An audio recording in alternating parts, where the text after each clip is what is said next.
Hi! Hello! నమస్తే. Welcome back to my channel.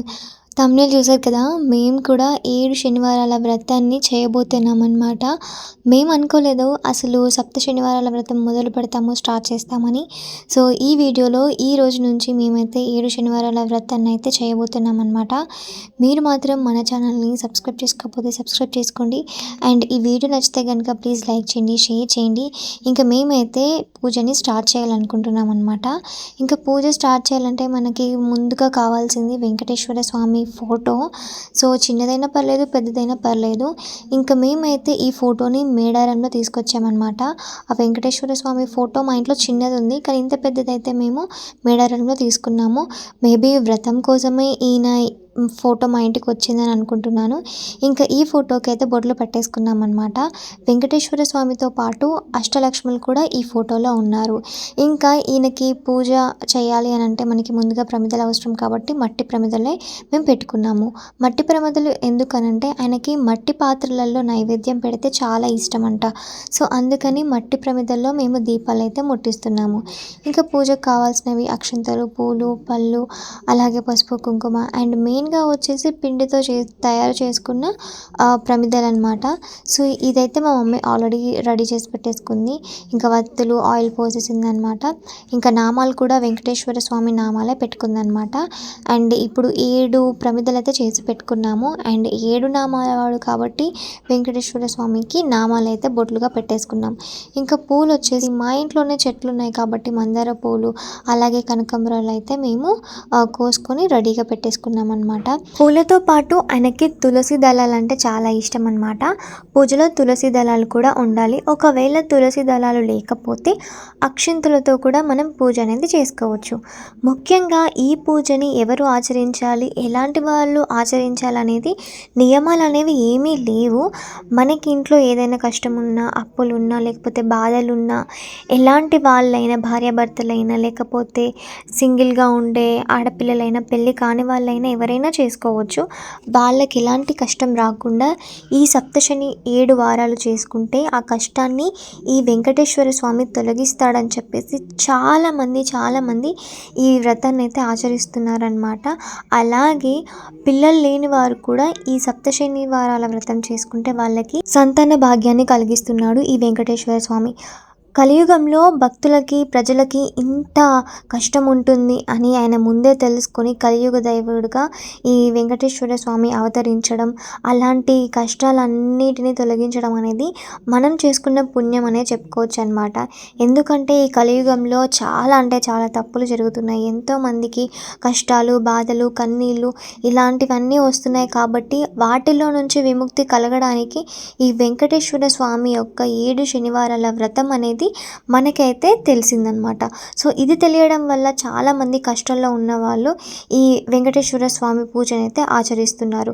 So, ఆచరించడానికి బాగానే ఉంది, కానీ పూజ చేయాలంటే అవి కావాలి, ఇవి కావాలి అని చాలా డబ్బులు ఖర్చులు అవుతాయి అని అనుకుంటున్నారు.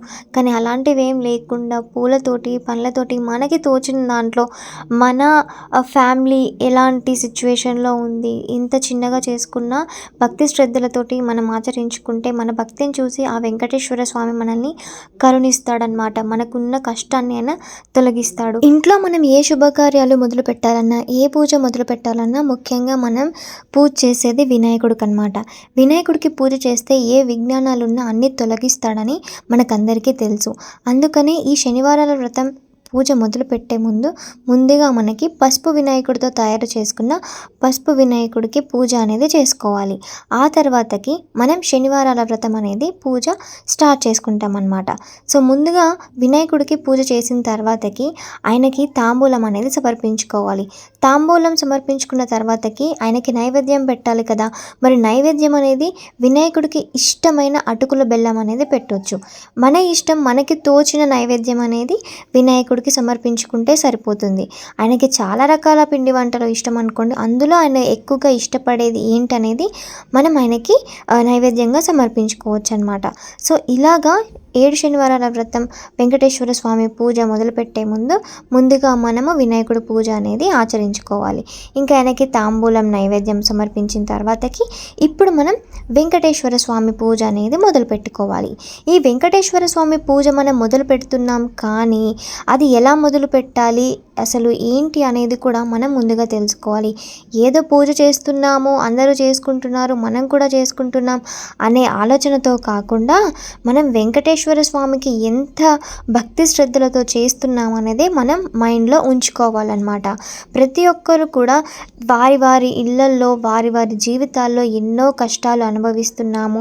మేము చేసుకున్న పనులలో మాకు ఎలాంటి లాభం లేకుండా మేము ఎంత పని చేసినా మా చేతికి డబ్బులు రావట్లేదు, ఇంట్లో ఎన్నో ఆరోగ్య సమస్యలు, అలాగే మాకు పెళ్ళైనా కానీ సంతానం కలగట్లేదు అని ఇలా చాలామంది వాళ్ళకున్న రకరకాల కష్టాల ద్వారా అందులో నుంచి విముక్తి కలగడం కోసం వెంకటేశ్వర స్వామి యొక్క వ్రతాన్ని ప్రతి ఒక్కరూ ఆచరిస్తున్నారనమాట.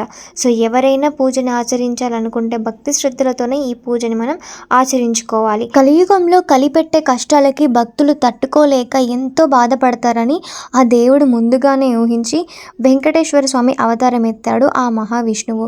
సో అందుకే మనం ఈ కలియుగంలో ఎన్నో కష్టాలు అనుభవిస్తున్నాం. ఆ కష్టాల నుంచి మనం విముక్తి పొందడానికే ఈ వెంకటేశ్వర స్వామి యొక్క వ్రతం అనేది మనకు వెలుగులోకి వచ్చిందనమాట. సో ఎన్ని కష్టాలు ఉన్నా మన జీవితాల్లో ఈ 7 శనివారాల వ్రతం చేసుకుంటే మన కష్టాలన్నీ తొలగిపోతాయని మనకందరికీ తెలిసింది కాబట్టి ఈ వ్రతాన్ని ప్రతి ఒక్కరూ ఆచరిస్తున్నారు. సో ఆచరించడమే కాకుండా మనం పూజా విధానం అన్నీ కరెక్ట్గా చేసుకున్నా చివరిగా మనము ఆ వెంకటేశ్వర స్వామి యొక్క వ్రత కథ అనేది వినడం చాలా ముఖ్యం అన్నమాట. సత్యనారాయణ స్వామి వ్రతం చేసుకున్న తర్వాతకి ఆయన ప్రసాదం స్వీకరిస్తేనే పూజా ఫలితం ఎలా మనకి దక్కుతుందో, అలాగే వెంకటేశ్వర స్వామి పూజ మొత్తం పూర్తయిన తర్వాతకి ఆయన యొక్క వ్రత కథ అనేది ఎంతో భక్తి శ్రద్ధలతో వినటం కూడా అంతే పూజా ఫలితం మనకి ఇస్తుందన్నమాట.